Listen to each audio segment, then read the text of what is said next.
D'accord?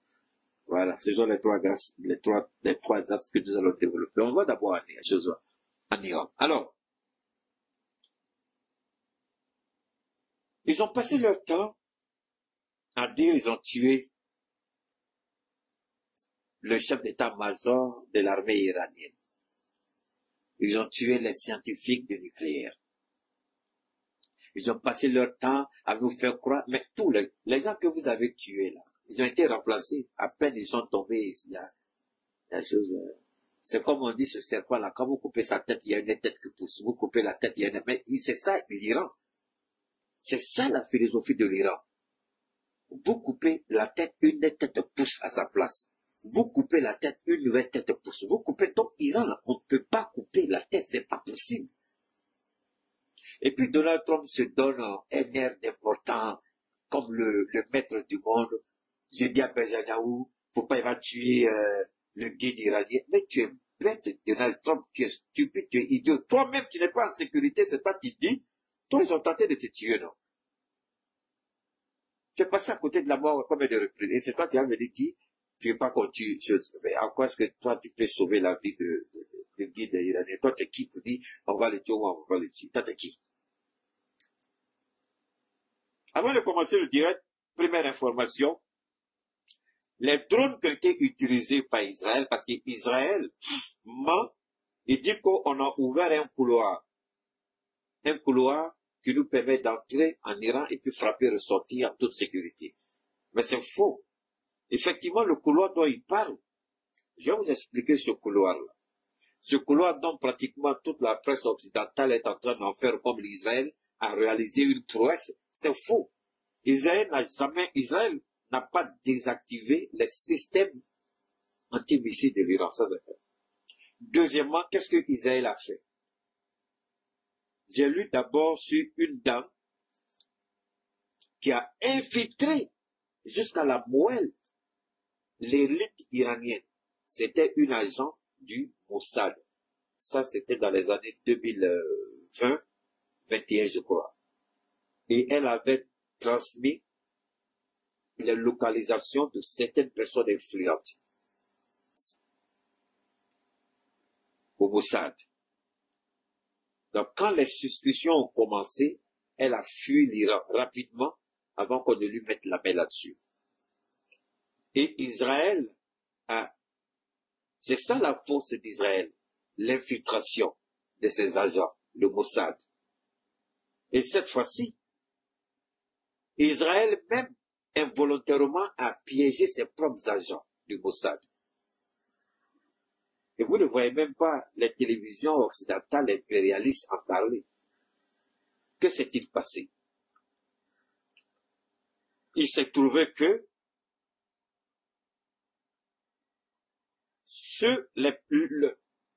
pendant les premières heures des attaques, les drones qui ont été lancés à l'intérieur de l'Iran, ils ont été filmés. Et puis ils ont mis en ligne. Donc, attendez, il y a un bâtard qui est là, Suleiman Makar. Ta mère bâtard, ton père bâtard, et toute ta famille bâtard, toute ta génération bâtard. Attendez, je vais enlever cette merde de mon direct. Allez, voilà.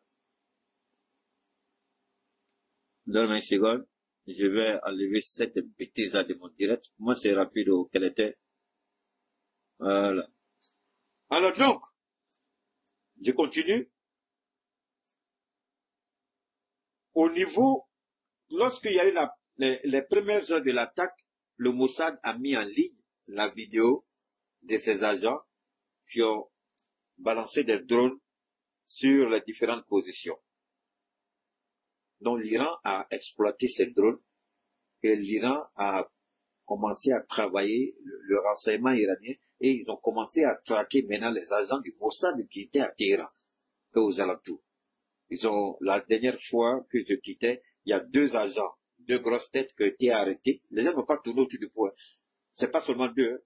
L'effectif, c'était à peu près 28 personnes. Quand aux dernières nouvelles, ça a certainement évolué puisqu'ils sont toujours en train de traquer les agents du Mossad. Ils étaient 28 personnes, y compris des Iraniens qui ont travaillé avec le Mossad. Lorsqu'ils ont fait, les premières personnes qui ont été arrêtées, les têtes passantes, automatiquement on les a arrêtées devant tout le monde et puis ils les ont fusillés. Ils ont exécuté. Il n'y a même pas eu de jugement. Les agents du Mossad, là, ils ont liquidé 2 devant les autres. Et les gens ont commencé à parler. Ce n'est pas tout. Les drones que Israël a utilisés, le renseignement iranien a travaillé sur les drones. Quand ils ont travaillé sur les drones, les informations, les drones ont permis d'identifier plus de 10 000 drones en Iran. Et ça, c'est pas vrai. Pour te sauter information comme ça. Donc, c'est par rapport à ces drones que Benjamin Netanyahu, chaque fois, faisait la grande gueule. We're gonna burn Téhéran. On va brûler le Téhéran. On va brûler Téhéran. On va détruire Téhéran. En fait, c'est le stock. Israël a fait entrer à Téhéran plus de 10 000 drones. Donc, permettez-moi peut-être que ici, je pourrais retrouver ça pour vous. Votre commentaire et analyse justement sur la... On va revenir ici rapidement. Je vais rentrer dans l'historique. Comme j'ai regardé, je vais retrouver ça dans le fil de mon historique. Alors, plus de 10 000 drones. Je répète, plus de 10 000 drones. Voilà ça ici. Alors, j'espère que je vais partager sur mon truc YouTube. Donc après, vous pourrez rentrer dans mon compte YouTube et puis retrouver la vidéo que j'ai partagée. Voilà ça là, je ne sais pas si vous pouvez voir. Iran a pu mettre la main. En fait, c'est un drone. Il y a un drone qui est, bon, vous pouvez voir, hein. Il y a d'abord, ici comme ça, pardonnez. Alors, ici, du côté de YouTube, là, et puis du côté de Facebook, ici. Alors, ils ont, à partir de la carcasse du drone, ils ont fait des études. Ils ont fait des analyses et ils ont découvert, à partir des carcasses simples, hein, je vous jure que ces gens-là, ils sont extraordinaires. À partir des carcasses, ils ont fait des études et ils ont pu identifier où les Israéliens ont stocké plus de 10 000 drones à Téhéran. J'ai dit, mais plus de 10 000 drones à Téhéran.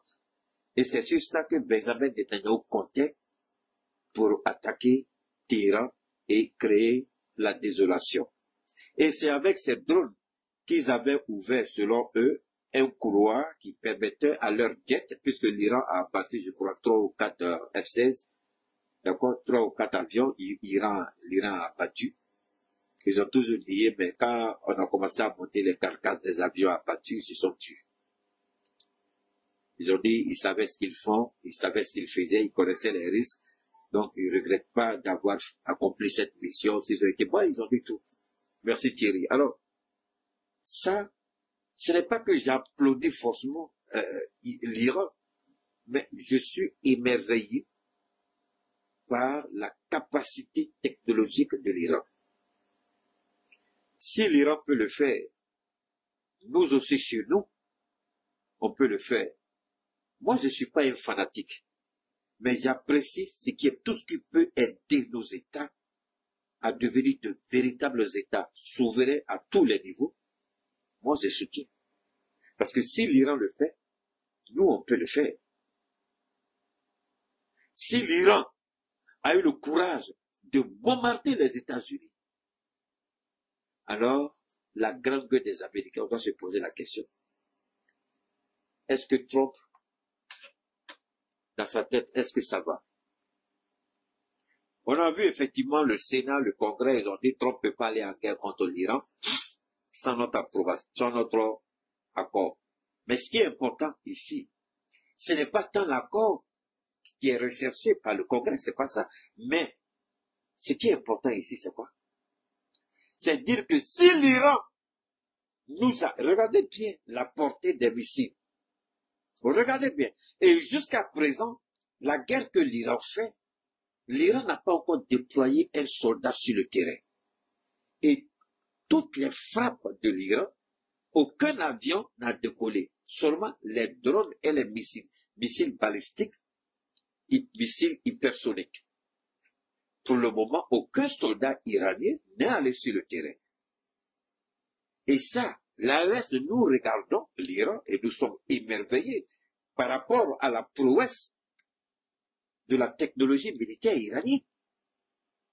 À partir de l'Iran, ils ont frappé au Qatar. Et on a vu le petit monarque de Qatar qui est sorti, qui dit, on se doit et petit, pardon, ça là c'est trop fort pour toi, pardon. Hein? Pardon, il faut demander à tes frères koweïtiens ce que Saddam Hussein a fait. L'Irak a envahi le Koweït, donc pardon. Il faut laisser les Américains. Mais ils devaient parler, mais les Américains leur ont dit, pardon. Ça là c'est entre Iran et nous, on sait comment jouer ce jeu-là. Qatar, faut laisser ça. Qatar dit, on se réserve le droit. Ton avion ne va même pas arriver à la frontière, ils vont battre tes avions. Toi, tu verras, est-ce que l'Iran ne sait pas? L'Iran sait très bien ce qu'elle a fait. Et l'Iran, avant de frapper, l'Iran a prévenu le Qatar. Donc, l'espace aérien était fermé. Il n'y avait aucun vol. L'Iran n'est pas un État criminel. L'Iran aurait pu ne même pas avertir le Qatar et puis envoyer ses missiles. Ces missiles auraient pu frapper des avions en plein air. Mais c'est pas ce que l'Iran a fait. Et là, l'Iran montre sa grandeur morale ici. Contrairement à l'État terroriste Israël.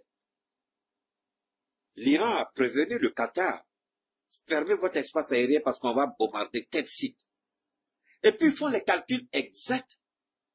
Et disent on va frapper là-bas. Et puis ils envoient les missiles là-bas directement. Ils n'ont pas caché, ils n'ont pas menti. Quand vous écoutez la presse, l'Iran, avant de frapper, a prévenu, bâtard que vous êtes, l'Iran a prévenu pour éviter que des avions civils ne se trouvent sur la trajectoire des missiles. Donc c'était normal que l'Iran prévienne. Mais les journalistes bâtards là, ils vont jamais vous dire ça. Ils vont nous faire croire que, l'Iran dit parce que l'Iran est prêt. C'est faux. L'Iran ne voulait pas s'attaquer à des victimes inutiles. L'Iran a un objectif militaire. Et l'Iran dit au Qatar, je vais frapper aujourd'hui. Donc, fermez votre espace aérien de tous les vols civils. Parce que nous allons frapper la base américaine qui est Chouveau. Et puis ils ont envoyé les missiles. La quantité de missiles que les Américains ont largués sur les 3 sites, c'est la même quantité qu'ils ont envoyé au Qatar. Et dit aux Américains, vous sortez encore, vous nous bombardez, cette fois-ci-là, on ne va pas prévenir.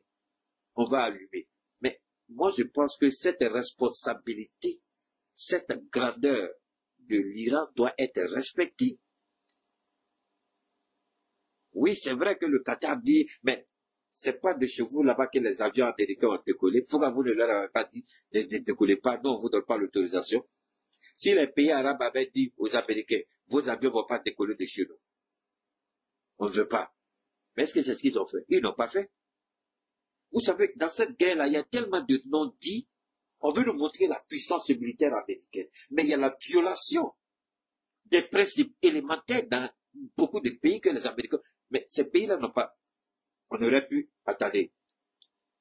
Pourquoi les pays d'où ont décollé les jets américains, je ne parle pas des pays, les pays de l'ont décollé des États-Unis, puisque en plein vol, ils ont été ravitaillés à 2 reprises. Quand ils ont décollé des États-Unis, le temps d'arriver en Iran, ils ont reçu, ils n'ont pas fait escale, hein, c'est en plein vol. Les avions qui font le plein donc, je crois que c'est à 1 ou 2 fois, en tout cas, ils ont fait le plein du carburant avant d'arriver au niveau de l'Iran. Mais pourquoi les pays n'ont pas fermé leur espace aérien aux avions américains? Parce que quand on parle de la guerre, il y a tout ça dedans. Mais les gens veulent nous vanter les mérites. Ils nous ont parlé seulement des bombes qui ont été larguées. Mais les violations élémentaires, les pays complices, on ne nous a pas parlé. Une guerre, là, il y a beaucoup d'à côté dedans. Les à côté, là, on ne nous a pas développés. Les à côté, là, on nous a cachés. Mais c'est là, maintenant, parce que Trump pensait qu'il va faire ça. Alors, je vais vous expliquer ce même jour. J'ai dit, attention, faites beaucoup attention. Donald Trump voulait détourner l'attention de l'Iran. Vu que Israël était en cours de munitions par rapport aux intercepteurs. de ces systèmes. Les Américains eux-mêmes n'ont pas produit beaucoup et ils en ont besoin. C'est pourquoi les Américains utilisent les avions pour intercepter les missiles que d'utiliser les systèmes. Parce que les systèmes-là, d'après ce que l'on a, d'après les recherches, ils produisent pas suffisamment dans l'année. Je ne sais pas pourquoi. Ça, c'est à eux, je ne sais pas trop. Donc, Israël est légèrement en rupture. Vous entendez ces temps-ci, on parle de cessez-le-feu. Le cessez-le-feu a un seul objectif, et les Iraniens le savent, et c'est ce que Poutine a dit au ministre des Affaires étrangères iranien à Moscou. Le cessez-le-feu dont parlent les Américains, faites beaucoup attention. Nous, on a signé un cessez-le-feu avec l'Ukraine. François Hollande et Merkel sont sortis pour nous dire que c'était pour donner du temps à l'Ukraine de s'armer, de s'équiper, de se former pour venir attaquer la Russie. Donc, le cessez-le-feu dont il parle, faites beaucoup attention. Ne vous laissez pas merder. Et l'Iran a compris le message de ce qui s'est passé entre l'Ukraine et la Russie.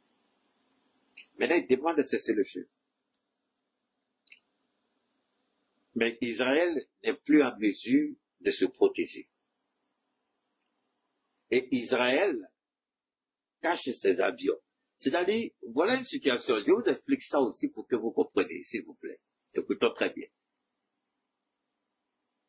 Les premières heures de l'attaque israélienne, c'est un building qui a été bombardé. Et le building, selon eux, abritait des scientifiques et des responsables militaires.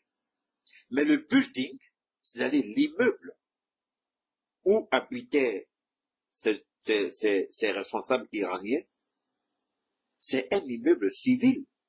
C'était pas un immeuble militaire. Vous avez tué le monsieur et sa famille. Ceux que vous avez bombardés dans ces buildings-là, ils ne vivent pas isolés, ils vivent avec leurs époux, ils vivent avec leurs enfants chez eux. Israël, vous avez bombardé sans tenir compte de la vie de ces enfants-là. Alors, c'est pas la première fois qu'Israël est un État terroriste. Vous vous rappelez des beepers, les beepers, comment Israël a piégé les beepers pour tuer un grand nombre de personnes. Je ne sais pas si c'était au Liban ou comme à Gaza. Ils ont tué beaucoup de personnes avec. Ils ont piraté et puis ils ont fait exploser. Beaucoup de gens sont morts. Souvent, ça n'est pas souvent. Chaque fois qu'Israël tue, Israël justifie par le fait que la cible était une cible légitime. Mais les dégâts collatéraux, Israël n'a pas jamais et n'assume jamais la responsabilité. Quand vous regardez ce qui se passe à Gaza, au Liban, à cause d'une seule personne, Israël peut raser tout un quartier. Alors aujourd'hui, je vais voir si je peux vous montrer ces images-là. Je pense pouvoir vous montrer ces images parce que c'est important pour vous de voir si, permettez-moi, je vais voir si je peux vous montrer quelques images. Alors, Israël, je vais revenir sur un certain nombre d'éléments. Israël, soyons honnêtes, Israël tue, mais c'est pas son problème. Donnez-moi une seconde, rapidement, je vais vous faire remonter ici. Alors, Israël envoie ses missiles, ses drones sur des appartements, sur des immeubles où résident des civils. Et Israël estime que ces cibles-là sont des cibles légitimes. Mais quand l'Iran largue des missiles sur un immeuble civil, vous voyez leur gueule sale là, ces Israéliens-là. Voilà ce que fait Iran. Iran attaque des civils. Iran attaque des civils maudits à 1 milliard de fois. Donc, les civils iraniens que vous tuez, ce n'est pas des êtres humains. Les civils Palestiniens que vous tuez, ce n'est pas des êtres humains. Les civils libanais que vous tuez, ce n'est pas des êtres humains. Mais si on tue un civil israélien, on a commis un génocide. Les Israéliens qui avaient fui,